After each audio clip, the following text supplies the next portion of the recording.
Hello, I'm Robert Mackenzie at the Harper Library of the University of Chicago. Almost everyone here, like every family in the United States, has suffered from one of the great evils of our time, inflation, spiraling prices that bring unemployment and threaten to undermine the savings of the whole people. Well, now, we've all agonized about this problem. Milton Friedman has spent many years analyzing it, and he's convinced he understands the cure, as you'll see in this film.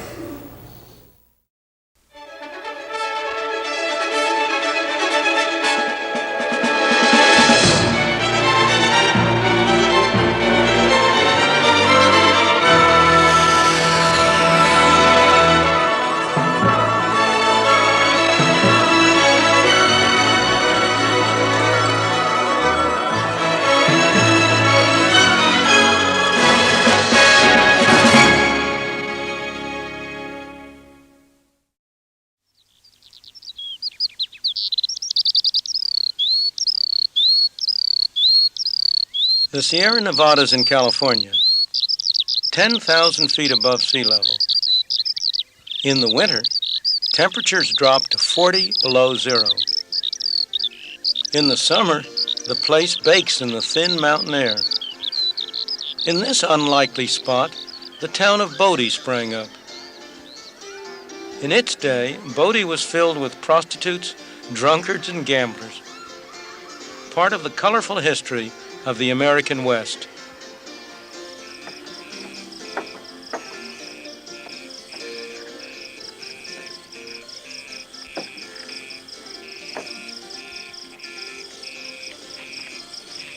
A century ago, this was a town of 10,000 people. What brought them here? Gold. If this were real gold, people would be scrambling for it. A series of gold strikes throughout the West brought people from all over the world, all kinds of people. They came here for one purpose and one purpose only, to strike it rich quick. But in the process, they built towns, cities, in places where nobody would otherwise have dreamed of building a city. Gold built these cities, and when the gold was exhausted, the cities collapsed and became ghost towns. Many of the people who came here ended up the way they began, broke and unhappy. But a few struck it rich. For them, gold was real wealth. But was it for the world as a whole? People couldn't eat the gold. They couldn't wear the gold. They couldn't live in houses made of gold. Because there was more gold, they had to pay a little more gold to buy goods and services. The prices of things in terms of gold went up.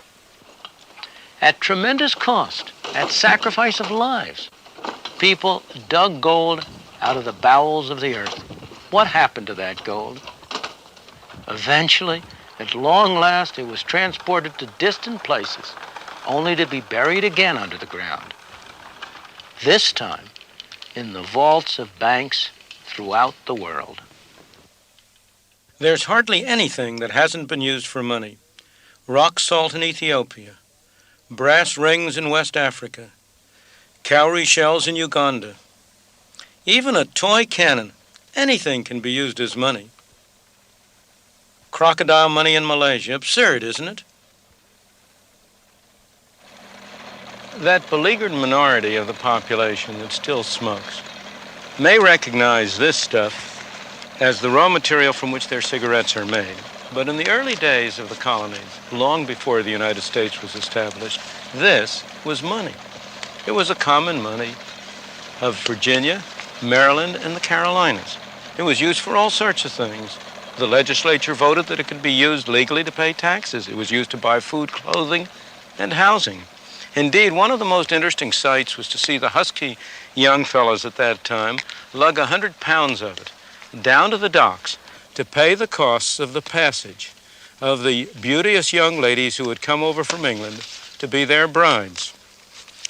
Now, you know how money is. There's a tendency for it to grow, for more and more of it to be produced, and that's what happened with this tobacco. As more tobacco was produced, there was more money, and as always when there's more money, prices went up, inflation. Indeed, at the very end of the process, prices were 40 times as high in terms of tobacco as they had been at the beginning of the process. And as always when inflation occurs, people complained. And as always, the legislature tried to do something. And as always, to very little avail. They prohibited certain classes of people from growing tobacco. They tried to reduce the total amount of tobacco grown. They required people to destroy part of their tobacco. But it did no good. Finally, many people took it into their own hands and they went around destroying other people's tobacco fields. That was too much. And they passed a law making it a capital offense, punishable by death, to destroy somebody else's tobacco. Gresham's law, one of the oldest laws in economics, was well illustrated. That law says that cheap money drives out dear money, and so it was with tobacco.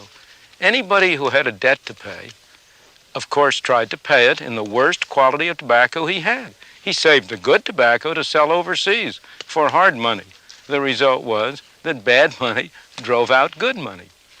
Finally, almost a century after they had started using tobacco as money, they established warehouses in which tobacco was deposited in barrels, certified by an inspector according to his views as to its quality and quantity. And they issued warehouse certificates, which people gave from one to another to pay for the bills that they accumulated. These pieces of green printed paper are today's counterparts of those tobacco certificates, except that they bear no relation to any commodity. In this program, I want to take you to Britain to see how inflation weakens the social fabric of society. Then, to Tokyo, where the Japanese had the courage to cure inflation. To Berlin, where there's a lesson to be learned from the West Germans in how so-called cures are often worse than the disease. And to Washington, where our government keeps these machines working overtime. And I'm going to show you how inflation can be cured.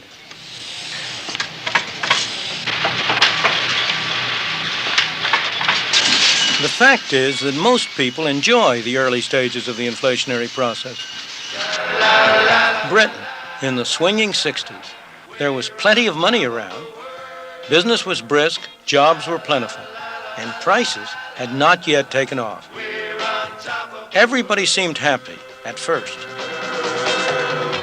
But by the early 70s, as the good times rolled along, prices started to rise more and more rapidly. Soon, some of these people were going to lose their jobs. We have got it made. The party was coming to an end. Sha-la-la-la-la-la-la-la. We're on top of the world. Sha-la-la. The story is much the same in the United States, only the process started a little later. We've had one inflationary party after another, yet we still can't seem to avoid them. How come? Before every election, our representatives would like to make us think we're getting a tax break. And they're able to do it while at the same time actually raising our taxes because of a bit of magic they have in their kit bag. That magic is inflation. They reduce the tax rates, but the taxes we have to pay go up because we are automatically shoved into higher brackets by the effect of inflation. A neat trick. Taxation without representation. The more I work, it seems like the more they take off of me. I know if I work an extra day or 2 extra days, what they take in federal income tax alone is almost doubled because apparently it puts you in a higher income tax bracket and it takes more off you. Bob Crawford lives with his wife and 3 children in a suburb of Pittsburgh. They're a fairly average American family. Don't slam the door, Daphne. Okay. All right. What are you doing? Making your favorite dish. No. We went to the Crawfords' home after he'd spent a couple of days working out his federal and state income taxes for the year. For our benefit, he tried to estimate all the other taxes he had paid as well. In the end, though, he didn't discover much that will surprise anybody. Inflation is going up. Everything's getting more expensive.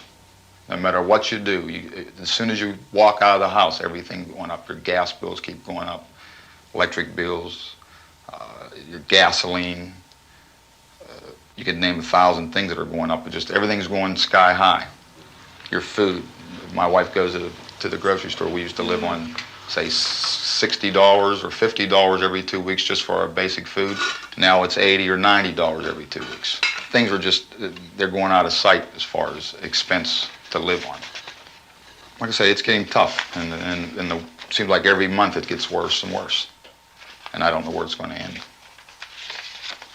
At the end of the day, I've spent nearly $6,000 of my earnings on taxes. That leaves me with a total of $12,000 to live on.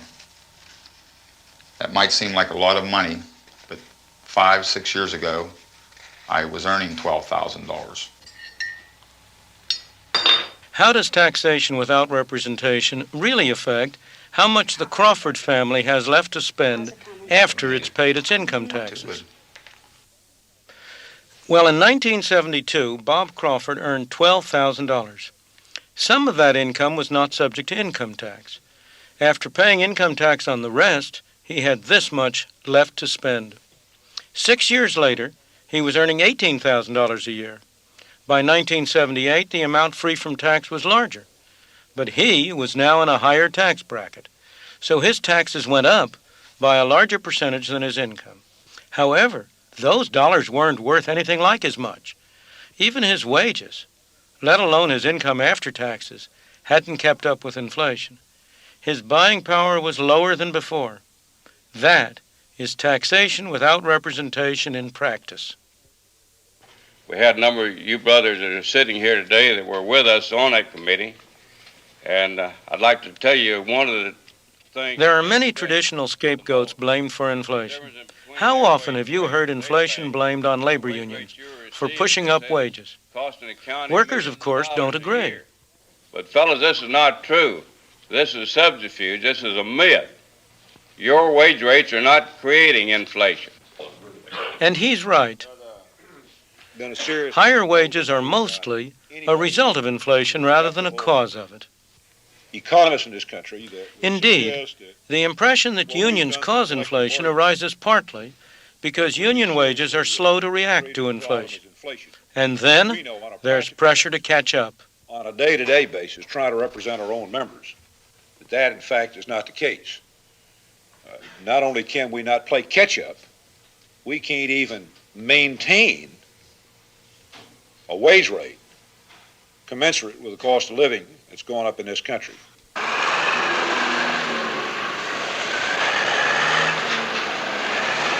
Another scapegoat for inflation is the cost of goods coming from abroad. Inflation, we're told, is imported. Higher prices abroad driving up prices at home. It's another way government can blame someone else for inflation. But this argument, too, is wrong. The prices of imports in the countries from which they come are not in terms of dollars. They're in terms of lira or yen or other foreign currencies. What happens to their prices in dollars depends on exchange rates, which in turn reflect inflation in the United States. Since 1973, some governments have had a field day blaming the Arabs for inflation. But if high oil prices were the cause of inflation, how is it that inflation has been less here in Germany, a country that must import every drop of oil and gas that it uses on the roads and in industry, than, for example, it is in the United States, which produces half of its own oil? Japan has no oil of its own at all. Yet at the very time that the Arabs were quadrupling oil prices, the Japanese people were bringing inflation down from 30 to less than 5% a year. The fallacy is to confuse particular prices, like the price of oil, with prices in general. Back at home, President Nixon understood this. Now here's what I will not do. I will not take this nation down the road of wage and price controls, however politically expedient that may seem. Controls and rationing may seem like an easy way out, but they are really an easy way in for more trouble. To the explosion that follows when you try to clamp a lid on a rising head of steam without turning down the fire under the pot. Wage and price controls only postpone a day of reckoning, and in so doing, they rob every American of a very important part of his freedom. Now listen to this. The time has come for decisive action, action that will break the vicious circle of spiraling prices and costs. I am today ordering a freeze on all prices and wages throughout the United States for a period of 90 days. In addition, I call upon corporations to extend the wage price freeze to all dividends. Many a political leader has been tempted to turn to wage and price controls, despite their repeated failure in practice. On this subject, they never seem to learn. But some lessons may be learned. That happened to British Prime Minister James Callaghan, who finally discovered that a very different economic myth was wrong. He told the Labour Party conference about it in 1976. We used to think that you could spend your way out of a recession and increase employment by cutting taxes and boosting government spending. I tell you in all candor that that option no longer exists.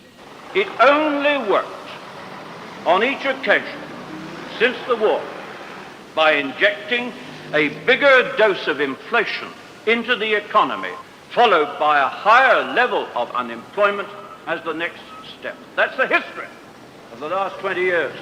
Well, it's one thing to say it. One reason why inflation does so much harm is because it affects different groups differently. Some benefit, and of course they attribute that to their own cleverness. Some are hurt, and of course they attribute that to the evil actions of other people. And the whole problem is made far worse by the false cures which government adopts, particularly wage and price controls. The garbage collectors in London felt justifiably aggrieved because their wages had not been permitted to keep pace with the cost of living. They struck, hurting not the people who imposed the controls, but their friends and neighbors who had to live with mounting piles of rat-infested garbage. Hospital attendants felt justifiably aggrieved because their wages had not been permitted to keep up with the cost of living. They struck, hurting not the people who imposed the controls, but cancer patients who were turned out of hospital beds. The attendants behaved as a group in a way they never would have behaved as individuals. One group is set against another group. The social fabric of society is torn apart, inflicting scars that it will take decades to heal, and all to no avail, because wage and price controls, far from being a cure for inflation, only make inflation worse. Within the memory of most of our political leaders, there's one vivid example of how economic ruin can be magnified by controls, and a classic demonstration of what to do when it happens. Germany, 1945, a devastated country, a nation defeated in war. The new governing body was the Allied Control Commission, representing the United States, Britain, France, and the Soviet Union. They imposed strict controls on practically every aspect of life, including wages and prices. Along with the effects of war, the results were tragic. The basic economic order of the country began to collapse. Money lost its value. People reverted to primitive barter, or they used cameras, fountain pens, cigarettes, whiskey as money. That was less than 40 years ago.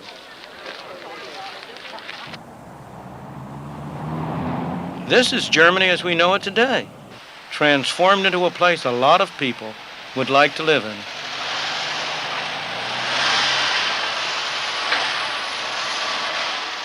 How did they achieve their miraculous recovery? What did they know that we don't know?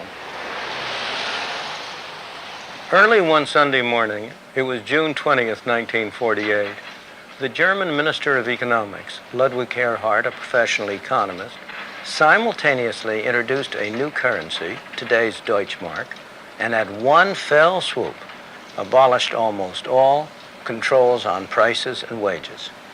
Why did he do it on a Sunday morning?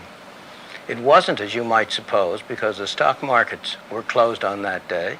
It was, as he loved to confess, because the offices of the American, the British, and the French occupation authorities were closed that day. He was sure that if he had done it when they were open, they would have countermanded the order. It worked like a charm. Within days, the shops were full of goods. Within months, the German economy was humming along at full steam. Economists weren't surprised at the results. After all, that's what a price system is for. But to the rest of the world, it seemed an economic miracle that a defeated and devastated country could, in little more than a decade, become the strongest economy on the continent of Europe.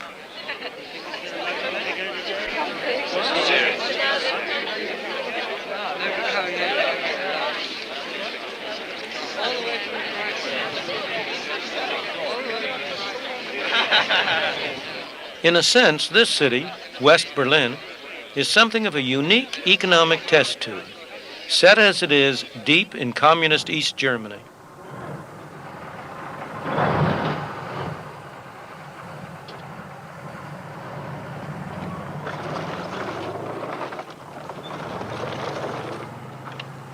Two fundamentally different economic systems collide here in Europe, ours and theirs, separated by political philosophies, definitions of freedom, and a steel and concrete wall.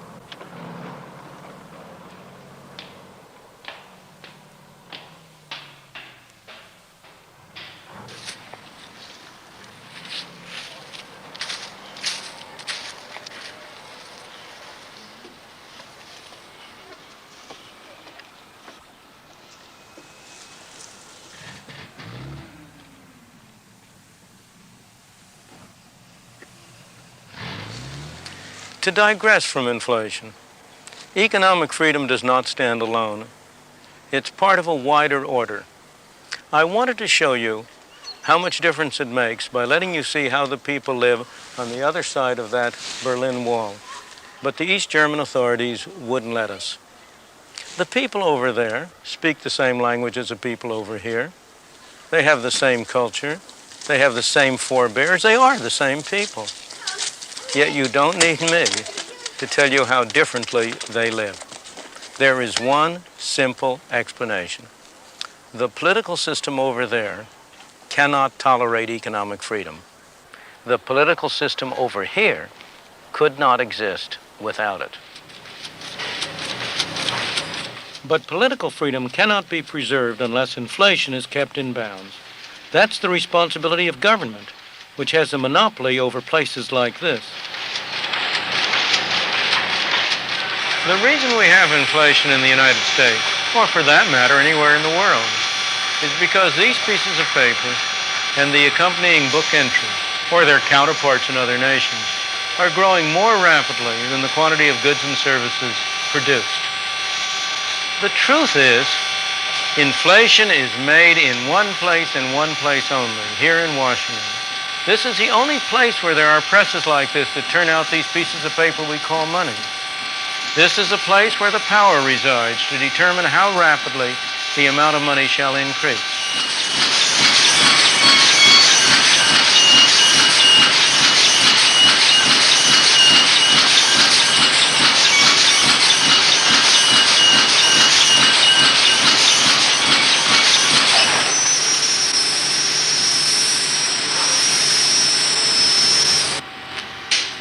What happened to all that noise? That's what would happen to inflation if we stopped letting the amount of money grow so rapidly. This is not a new idea. It's not a new cure. It's not a new problem. It's happened over and over again in history. Sometimes inflation has been cured this way on purpose. Sometimes it's happened by accident. During the Civil War, the North, late in the Civil War, overran the place in the South where the printing presses were setting up, where the pieces of paper were being turned out. Prior to that point, the South had had a very rapid inflation. If my memory serves me right, something like 4% a month. It took the Confederacy something over 2 weeks to find a new place where they could set up their printing presses and start them going again. During that 2-week period, inflation came to a halt. After the 2-week period, when the presses started running again, inflation started up again. It's that clear that straightforward. More recently, there's another dramatic example of the only effective way to deal with rampant inflation. In 1973, Japanese housewives going to market were faced with an unpleasant fact. The cash in their purses seemed to be losing its value. Prices were starting to soar as the awful story of inflation began to unfold once again. The Japanese government knew what to do. What's more, they were prepared to do it. When it was all over, economists were able to record precisely what had happened. In 1971, the quantity of money started to grow more rapidly. As always happens, inflation wasn't affected for a time. But by late 1972, it started to respond. In early 73, the government reacted. It started to cut monetary growth, but inflation continued to soar for a time. The delayed reaction made 1973 a very tough year of recession. Inflation tumbled only when the government demonstrated its determination to keep monetary growth in check. It took 5 years to squeeze inflation out of the system. Japan had attained relative stability.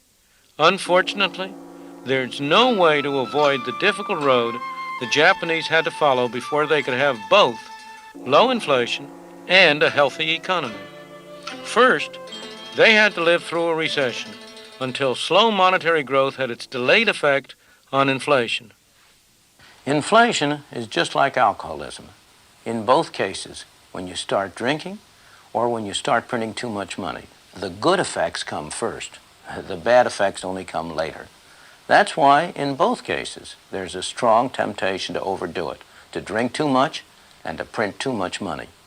When it comes to the cure, it's the other way around. When you stop drinking or when you stop printing money, the bad effects come first, and the good effects only come later. That's why it's so hard to persist with the cure. In the United States, 4 times in the 20 years after 1957, we undertook the cure. But each time, we lacked the will to continue. As a result, we had all the bad effects and none of the good effects. Japan, on the other hand, by sticking to a policy of slowing down the printing presses for 5 years, was, by 1978, able to reap all the benefits: low inflation and a recovering economy. But there's nothing special about Japan. Every country that has had the courage to persist in a policy of slow monetary growth has been able to cure inflation and at the same time achieve a healthy economy. And here at the Harper Library in the University of Chicago, our distinguished guests have their own ideas too. So let's join them now. If you can control the money supply, you can certainly cut back or control the rate of inflation. I'd have to say that that prescription is a little bit easier to write than it is to fill.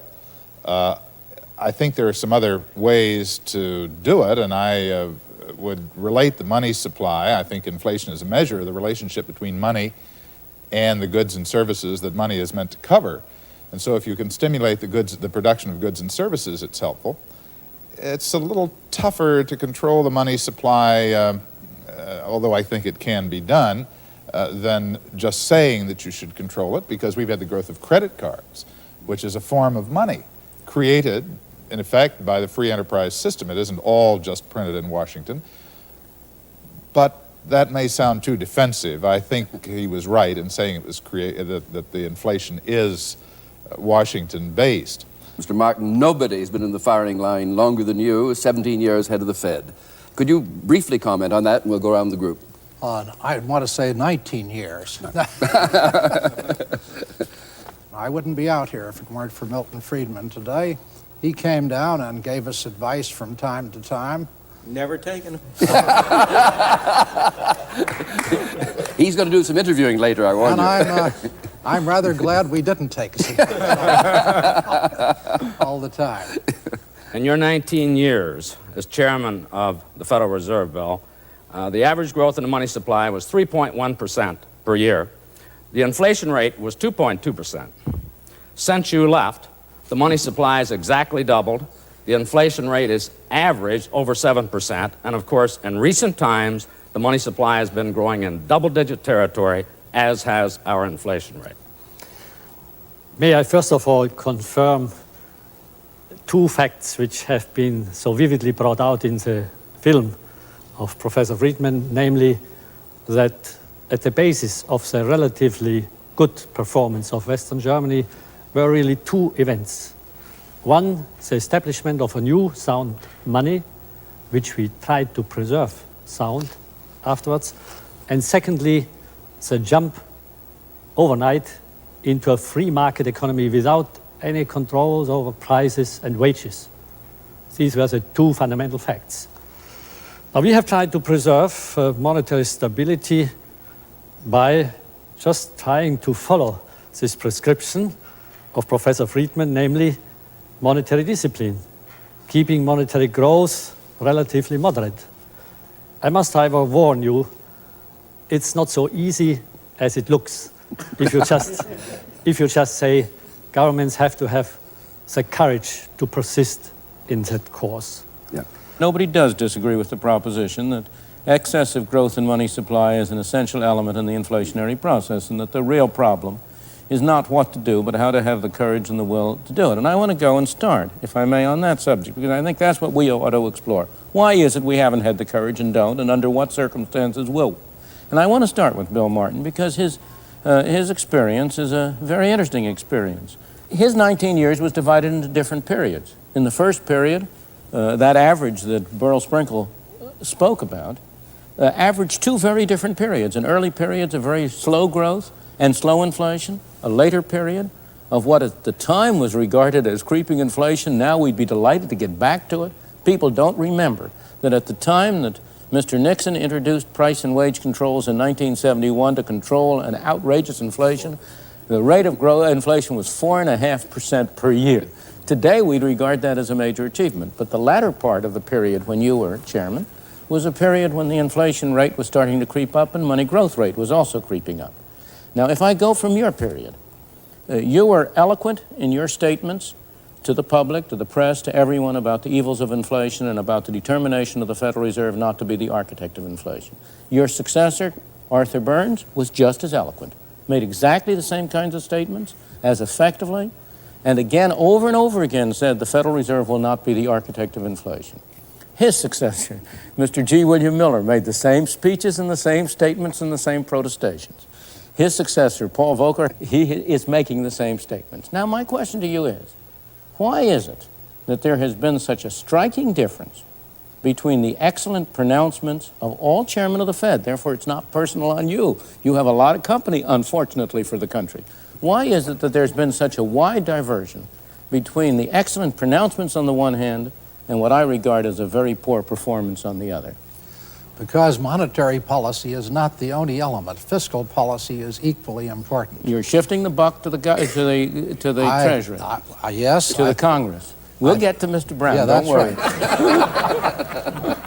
The relationship of fiscal policy to monetary policy is one of the important things. Could you remind us, the general audience, when you say fiscal policy, what you mean in distinction to monetary policy?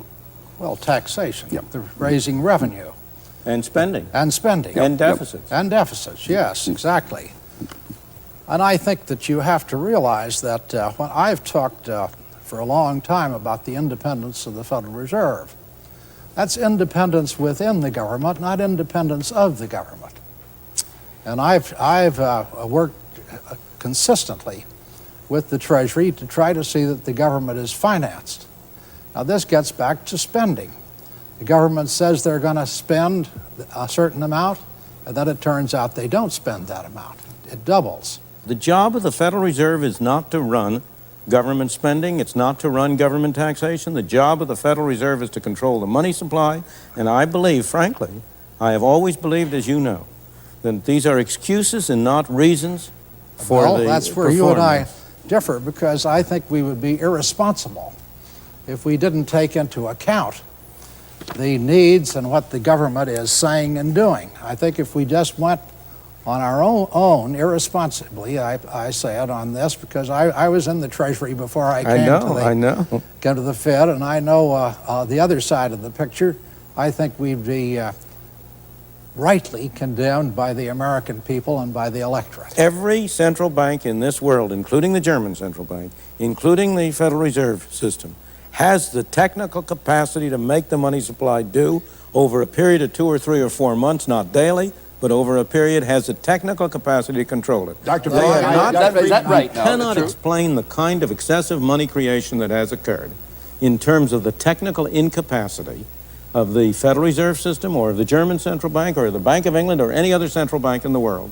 I wouldn't say technically we are incapable of doing that, although we have never succeeded in controlling the money supply month by month. That's right. But I would say we can technically control it half-yearly, from one half-year period to the next, and that would be sufficient for controlling inflation. It's like steering a ship, it doesn't move. I'm an economic scientist, and I'm trying to observe phenomena, and I observe that every Federal Reserve chairman says one thing and does another. I don't mean he does, the system does. Yep. How different is your setup in Germany? You've heard this problem of governments getting committed to spending and the Fed having one way or the other to accommodate itself to it. Now, what's your position on this very interesting problem? We are very independent of the government, from the government, but on the other hand, we are an advisor of the government, also on their budget deficits. And they would not easily go before Parliament with a deficit in their budget which is openly criticized and disapproved by the central bank.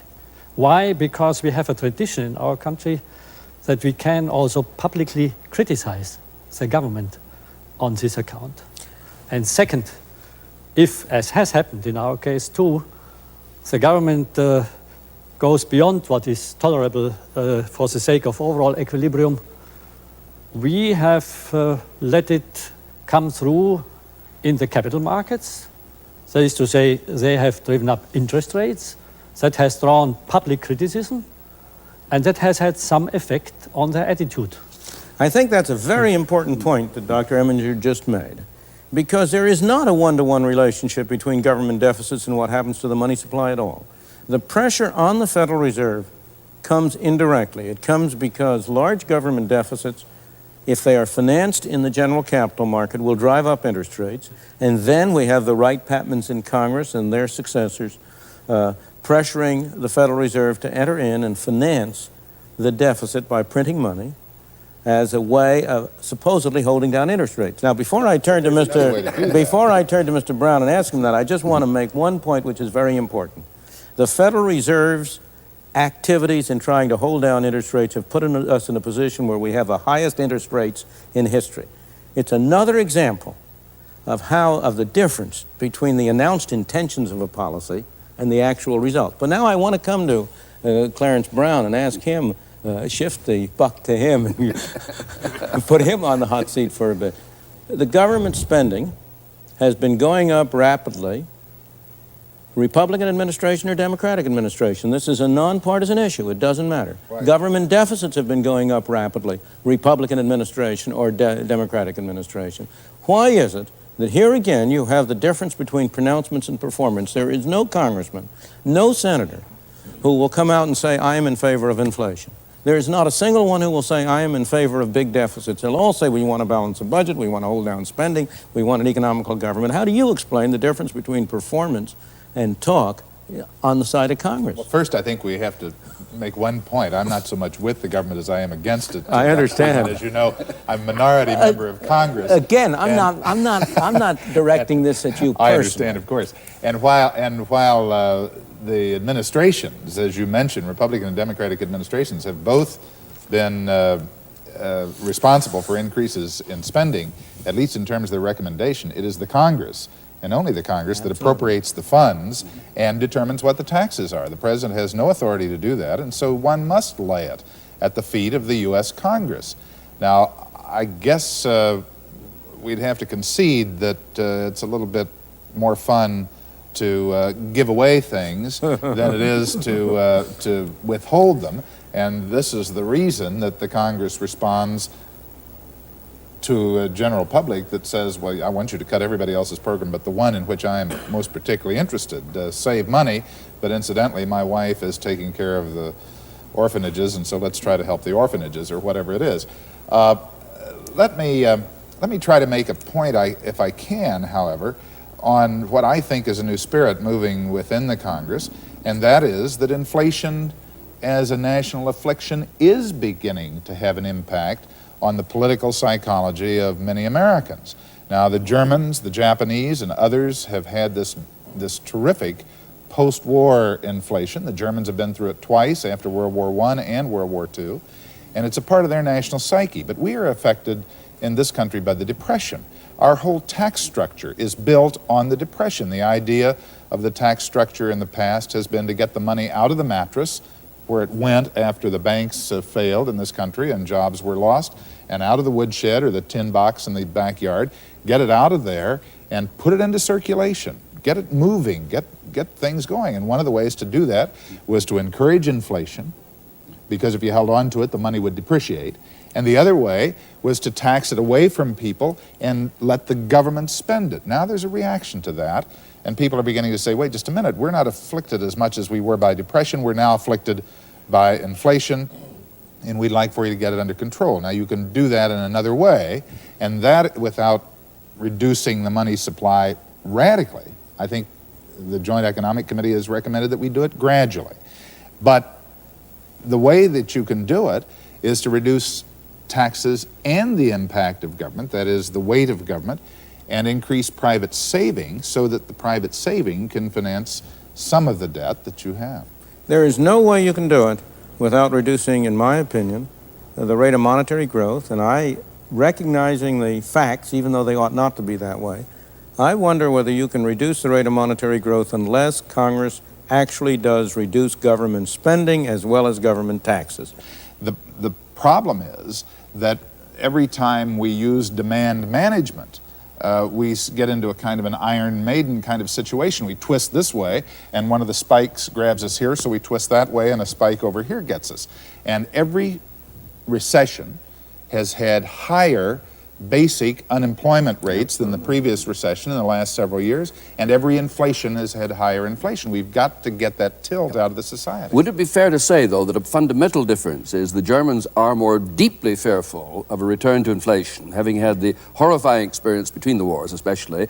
We tend to be more afraid of recession turning into depression.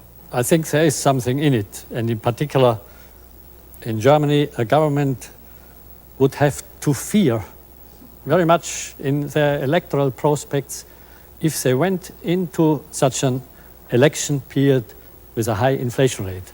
But there's another important difference. We fear unemployment. You fear more unemployment. Than inflation, it seems. Yeah, well, unemployment is feared with us too, but inflation is just as much feared. But there's another difference. Namely, once you have got into that escalating inflation, where every time the base, the plateau is higher, it's extremely difficult to get out of it. You must avoid getting into that now. That's a very cheap advice from me because you are there already. But we have, for the last 15, 20 years, always studied foreign experiences and told ourselves we never must get into this vicious circle. Once you are in, it takes a long time to get out of it. That is what I'm preaching now, that we should avoid at all costs to get again into this vicious circle as we had it already in 73, 74. It took us also 4 years to get out of it, although we were only at 8% inflation. 4 years to get down to 3%.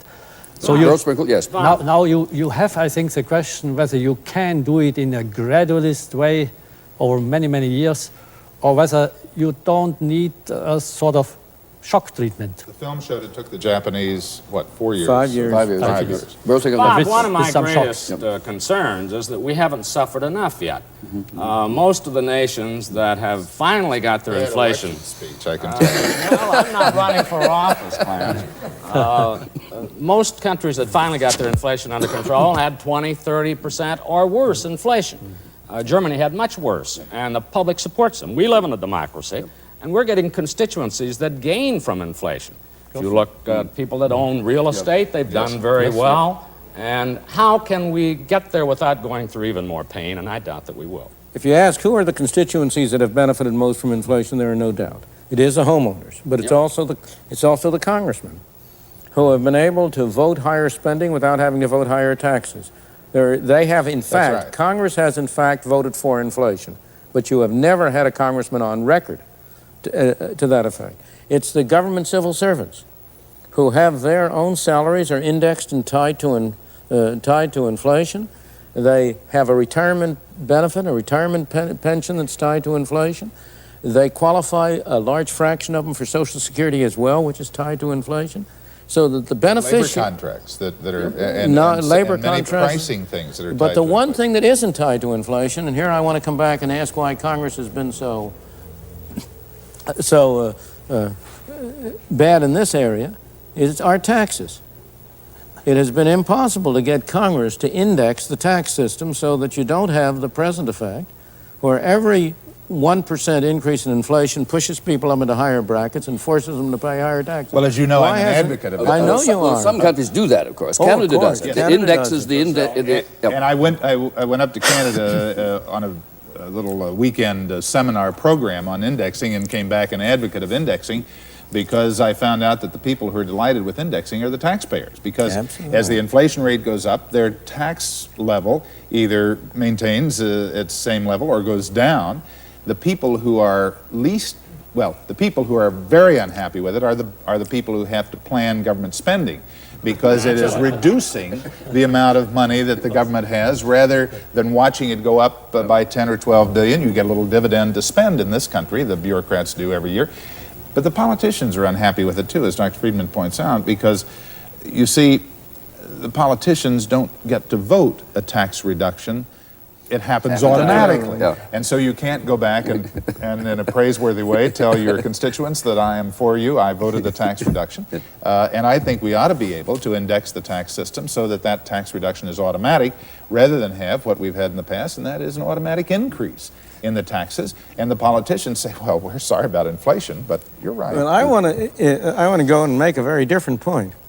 I sit here and berate you and you as government officials and so on, but I understand very well that the real culprit are not the politicians, are not the central bankers, but it's I and my fellow citizens. I always say to people when I talk about this, if you want to know who's responsible for inflation, look in the mirror. It's not because of the way you spend your money. Inflation doesn't arise because you got consumers who are spendthrift. They've always been spendthrift. It doesn't arise because you've got the businessmen who are greedy. They've always been greedy. Inflation arises because we as citizens have been asking you as politicians to perform an impossible task. We've been asking you to spend somebody else's money on us, but not to spend our money on anybody else. You don't want us to cut back those dollars for education, right? And therefore, well, no, I do. We've already had a program on that. We've already had a program on that, and there's no viewer of these programs who will be any doubt about my position on that. But the public at large has not, and this is where we come to the political will that Dr. Eminger quite properly talked about. Everybody talks against inflation, but what he means is that he wants the prices of the things he sells to go up and the prices of the things he buys to go down. But sooner or later, we come to the point where it will be politically profitable to end inflation. This is the point that I think you were making. The suffering. Where do you think what do you think the rate of inflation has to be, and judged by the experience of other countries, before we will be in that position, and when do you think that'll happen? Well, the evidence says it's got to be over 20%. Now, you would think we could learn from others rather than have to repeat mistakes. Apparently, nobody can learn from history. But at the present time, we're going toward higher, not lower inflation. You said earlier, if you want to see who causes inflation, look in the mirror. Right. Now, for everybody watching and taking part in this, there must be some moral to that. What has to be the change of attitude of the man in the mirror you're looking at before we can effectively implement what you call a tough policy that takes courage? I think that the man in the mirror has to come to recognize that inflation is the most destructive disease known to modern societies. There is nothing which will destroy a society so thoroughly and so fully as letting inflation run riot. he must come to recognize that he doesn't have any good choices, that there are no easy answers. And once you get in this situation where the economy is sick of this insidious disease, there's going to be no miracle drug which will enable him to be well tomorrow. That the only choices he has, do I go through a tough period for 4 or 5 years of relatively high unemployment, relatively low growth, or do I try to push it off by taking some more of the hair of the dog that bit me and get around it now at the cost of still higher unemployment, as Clarence Brown said later on. The only choice this country faces is whether we have temporary unemployment for a short period as a side effect of curing inflation, or whether we go into a period of still higher unemployment later on and have it to do all over again. That's the only choice we face. And when the public at large recognizes that, they will then elect people to Congress, a president to office, who is committed to less government spending and to less government printing of money. And until that happens, we will not cure inflation. But Dr. Friedman, let me differ with you to this extent. I think it is important that at the time you are trying to get inflation out of the economy, that you also give the man in the street, the common man, the opportunity to have a little bit more of his own resources to spend. And if you can reduce his taxes at that time and then reduce government in that process, you give him his money to spend rather than having him yield up all that money to government. If you cut his taxes in a way to encourage it to putting that money into savings, you can encourage the additional savings in a private sense to finance the debt that you have to carry, and you can also encourage the stimulation of growth in the society, that is the investment into capital improvements, modernization of plant, make the U.S. more competitive with other countries, and we can try to do it without as much painful unemployment as we can get by with. Don't you think that has some merit? I am all in favor, as you know, of cutting government spending. I am all in favor of getting rid of the counterproductive government regulation that reduces productivity and disrupts investment. And if we do that, we can cut taxes some, can we not? We should. Taxes, but you are introducing a confusion that has confused the American people. And that is a confusion between spending and taxes. The real tax on the American people is not what you label taxes. It's total spending. If Congress spends $50 billion more than it takes in, if government spends $50 billion, who do you suppose pays that $50 billion? Of course. The Arab sheiks aren't paying it. Santa Claus isn't paying it. The Tooth Fairy isn't paying it. You and I, as taxpayers, are paying it indirectly through hidden taxation. And therefore, the crucial thing is to cut down total government spending from the point of view of inflation. From the point of view of productivity, some of the other measures you were talking about are far more important. But if you concede that inflation and taxes are both part and parcel of the same thing, and if you cut spending... They're not part and parcel of the same thing. If you cut spending, but you take the money from them in one way or another, the average citizen, Absolutely. to finance the growth of government. Absolutely. So if you cut back the size of government, you can cut both their inflation and their taxes. That's right. I am all in favor of that. All right. All I am saying is don't kid yourself into thinking that there is some painless way to do it. There just is not. One other way is productivity. If you can increase production, then the impact of inflation is less because you have more goods chasing. Absolutely, but you have to have a sense of proportion. From the point of view of the real income of the American people, nothing is more important than increasing productivity. But from the point of view of inflation, it's a bit actor. It would be a miracle if we could raise our productivity from 3 to 5% a year. That would reduce inflation by 2 percentage points. Won't happen overnight, but it's part of the long range squeezing out. There is only one way to ease in my opinion, there's only one way to ease the pains of curing inflation, and that way is not available. That way is to make it credible to the American people that you are really going to follow the policy you say you're going to follow. Unfortunately, I don't see any way we can do that. That's exactly. Professor Friedman, that's exactly the point which I wanted to illustrate by our own experience. We also had to squeeze out inflation, and there was a painful time of 1.5 years. But after that, we had a continuous lowering of the inflation rate with a slow upward movement in the economy since 1975. Year by year, inflation went down and we had a moderate growth rate, which has led us now to full employment. So you can shorten this period by just this credibility. And by a consensus you must have also with the trade unions, with the whole population, that they acknowledge that policy and also play their part in it. Then the pains will be much less. You see, in our case, expectations are that inflation is going to get worse because it always has. This means we must disappoint in a very painful way those expectations, and it's likely to take longer, at least the first time around. Now, our real problem has not been that we haven't tried. We have tried and brought inflation down. Our real problem was we didn't stick to it. That's it. Then Well, you have it all to do over. I would concede that psychology plays a great, perhaps even the major part.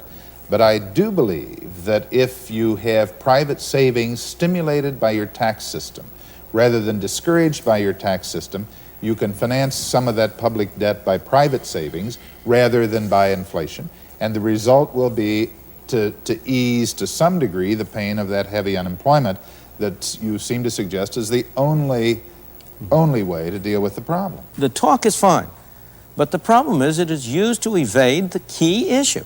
How do you make it credible to the public that you are really going to stick to a policy? 4 times we've tried it, and 4 times we've stopped before we had run the course. Well, there we leave the matter for tonight, and next week's concluding program in this series is not to be missed. From the Harper Library, goodbye.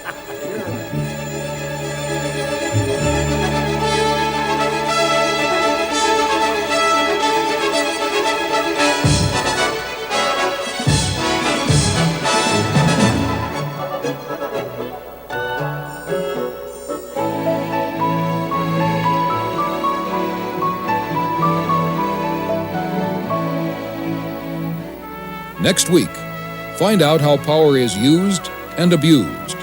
Learn how concentrations of power affect the lives of every American. Don't miss Free to Choose next week.